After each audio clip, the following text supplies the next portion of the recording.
Hey, Indian Creek 8th grade students, it's Professor Blazek, and I'd like to welcome you to another installment in our social studies video series looking at Expansion West in the Age of American Industry. Now, in this video, part 4 of our series, we're going to be looking at how railroads would lead the way for the rest of America's industries. So, the guiding question that I would like you to keep in mind as you watch this video is, why was the railroad so important to the growth of America? Now, much like its growth westward in terms of people actually moving into the Western United States, America also experienced an expansion in its industries during this time period of the late 1800s. And this industrial growth would help make America the world's greatest industrial power by the year 1900. This is when America really took that step forward as the world leader in terms of the strength of its industry. And this age of expansion would bring many positives and a few negatives into the country. But regardless, this time period would change the landscape and the people of America forever.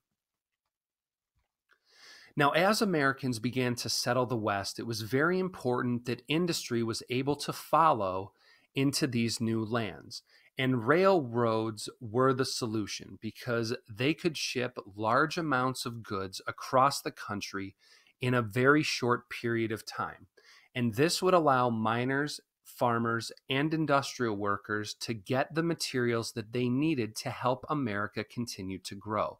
You can think of the railroad almost like the oil in an engine. It kept every other piece of the country moving smoothly and just made things much easier for Americans and for a lot of other industries.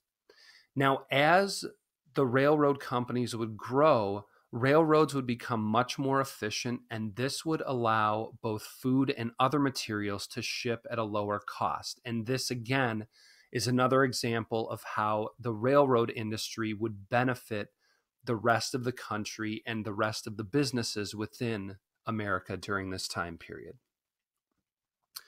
Now, there would come a time where a few large railroad companies began to eliminate their competition by either buying out smaller companies or forcing them out of business if they refused to negotiate. And this act is called consolidation, where a large amount of smaller companies are gathered together into a smaller number of much larger companies. And what this meant is that there were a few very powerful individuals who were in control of most of America's railways. And these men were known as railroad barons because they would take advantage of the fact that there were very few laws that had been passed to regulate business during this time period. And they would often use questionable tactics in order to gain power. So, for example, they might bribe politicians, or just some of the tactics that they would use to force their competition out of business would most likely be considered illegal today. But again, because there were not many laws on business during this time, they could take advantage of that fact. And two examples of railroad barons are shown there on the right. The gentleman at the top is Cornelius Vanderbilt, and the gentleman at the bottom is named Collis P. Huntington. They were two of the earliest railroad barons. Now, the growth of the railroad industry itself would help many other American industries because steel was used for railroad tracks, lumber was used for the rail ties, the pieces of wood running beneath the tracks, and coal was used to power rail locomotives. So these industries benefited just from the growth of the railroad industry. And then as the railroad began to expand, it would transport raw materials like lumber and iron and coal into factories where they could be made into specific goods or manufactured in another way. And then manufactured goods would be taken from factories into cities and towns across the country. So this was the main way in which the railroad industry would help other businesses during this time period. Now, produce could also be moved from farms to markets much more quickly, which would allow both produce to remain unspoiled, and so for a lot more of it to get sold. And this would help farmers sell their crops to a much larger amount of people because their crops could be spread so much farther around the country. And then railroads themselves would create thousands of jobs, obviously, between building and running and operating railroads. And this was just another boost to the American economy because there were so many more people who were employed because of the railroad industry. So, a lot of different ways that the growth of the railroad industry would benefit the rest of American business. Now, there were a number of innovations made within the railroad industry that helped it expand at the rate that it did. One early issue that railroads had was that different companies would build their tracks different widths, and the width of a railroad track is called the track gauge.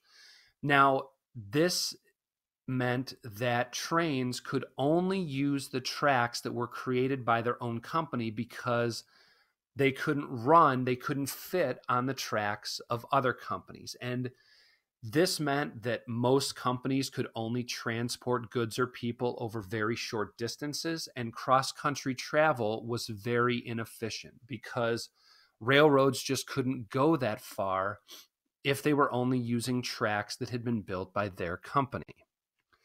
But this was fixed by the invention of the standard gauge, which was a standard track width that all companies used to build their tracks. And this meant that every train could use every track across the country, which was a major boost to rail effectiveness because now a trip that would have taken 3, 4, 5 different trains could be done with just one train. So this was a very important innovation within the railroad industry.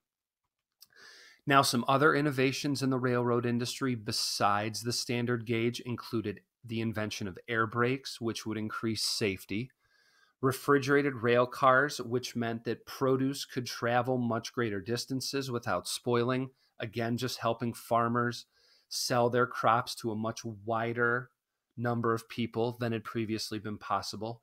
And then dining and sleeping cars were also invented, which provided greater luxury in rail travel. So, just a few more examples of innovations within the railroad industry during this time period.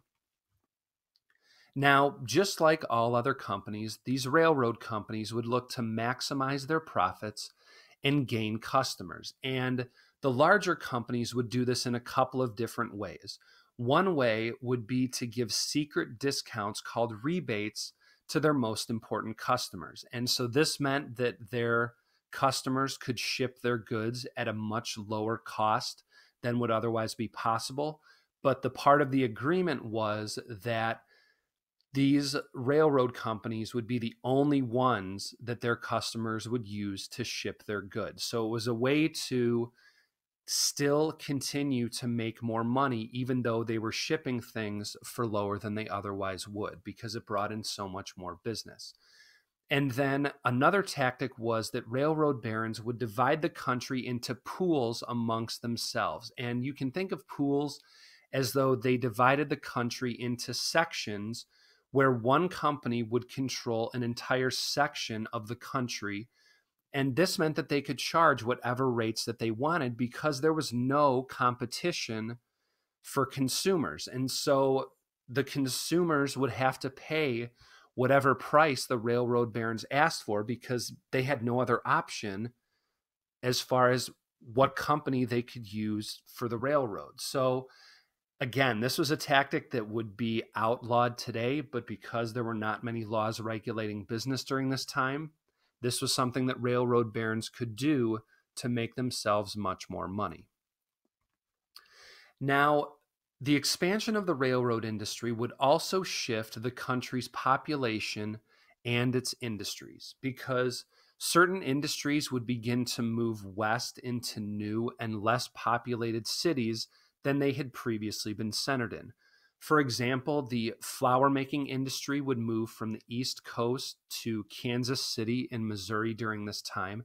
And the farming equipment industry, which had previously been centered in New York, would eventually settle in the Illinois and Wisconsin area, where it still really exists to this day. Now, trains also carried people from the east to the west and would make it much easier for families to move into big cities because the railroads now connected the entire country. So it would not be very difficult for families to move if they so chose, because the railroad can get them there very, very quickly. And then, of course, because trains would take people into the west, this helped spread the population of America into the west as well. So a bunch of different ways that the expansion of the railroad just changed the entire face of America during this time period. Now we will end this video again by returning to our guiding question. If you need to go back and review any sections of this video and coming up with your answer, you can. And I will be back soon with the next installment in our video series on this age of American industry. Until then, this has been Professor Blazek, and I will see you next time.